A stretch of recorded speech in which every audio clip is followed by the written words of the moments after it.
everybody. Good morning. I kind of had, I think I say that all the time. I should own it. I had some thoughts yesterday that are still kind of percolating a bit. And I just wanted to share and kind of think them out loud with you for a bit, have a little chat. So yesterday I woke up so angry. I was so mad. I always wake up like high cortisol levels and anxious and whatnot. So it wasn't out of the norm for me to wake up not feeling like it's another day. Like those people that get up and exercise bright and early or get up and go for a run, I don't know how you do it. I wake up and I'm like in the boxing ring with my thoughts. Anyway, so I wake up angry and I'm just trying to figure out why I'm so mad. I'm just mad. I had a stupid crap dream, which I think was playing into it. Just lots of things. So we know that anger a lot of the time is kind of like an emotional symptom of something else. Like there's a root. So how can I explain that better? Usually anger is masking something else that's happening. And sometimes we get frustrated because of this other thing that's happening.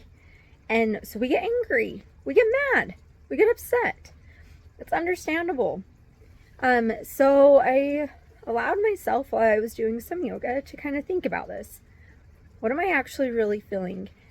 And this emotion that popped up was something that kind of took me back a little bit. I don't know that I've ever dealt with this emotion or feeling in the way that I'm trying to deal with it right now. And it's the idea of regret. And I was thinking about regret. And I realized that in the past, when I've regretted something, I've quickly made a change. You have like the crappy boyfriend in high school and you're like, oh no, that wasn't a good idea. So you hurry and break up with him and make a change. Or maybe you got some lame tattoo and you regret it. Buyer's remorse. I have dealt with buyer's remorse a lot. You buy something and then you start to think, I shouldn't have done that, and you feel bad. But this situation, which I won't get into because it's pretty personal, it can't really be taken care of by returning the item to the store or breaking up or like any of those things. So I thought, well, why am I feeling such regret then? Because I can't change anything. And so I kind of just sat with that for a bit. And I've gone like on this whole little path and journey of different emotions and feelings that have popped up. But I kept thinking of regret. How do we handle regret? How do we take care of it? And this morning I feel like I've gotten little snippets. There was a talk in General Conference this past April. And I wish I could remember the name, but it's on my phone, the quote, and I can't share it. So I'll share it in the caption. But he talks about looking on the positive side of challenges and how there's always a positive side, right? Like when we're going through a trial or a challenge or something's bothering us, there's always a bright side, a silver lining. There's always something to be grateful for in that. And so I kind of thought, that applies a little bit to regret. When you are feeling these feelings of, I shouldn't have done that, but what's come from it because I did? What can I learn from it? How am I growing because of it? What can change because of these feelings that I have now? Where am I like seeing that I need to act or do a little bit better or let go of something?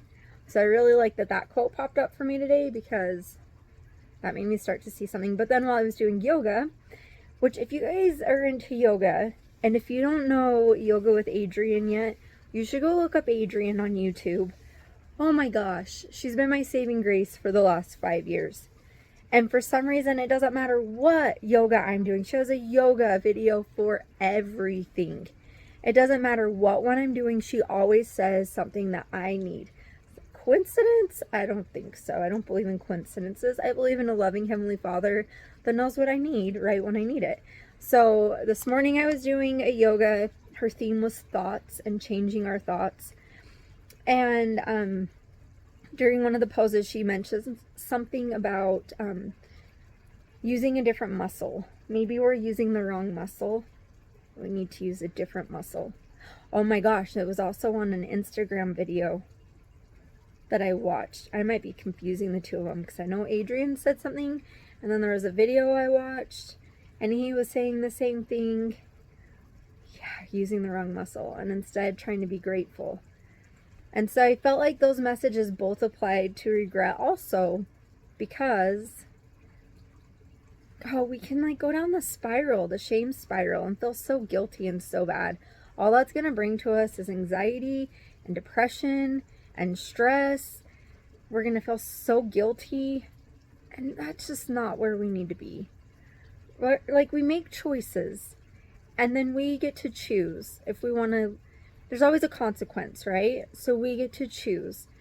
Do we let the consequence bury us, or are we going to rise up above and become better because of the choice we made? And it can even be a crap choice. We can still become better because of it. So anyway, I think I would call this video Regrets Part 1, because I'm still thinking out loud and still trying to figure out what in the world do you do with regret when you can't just walk away? I would love any thoughts that you might have, but I'll talk to you later.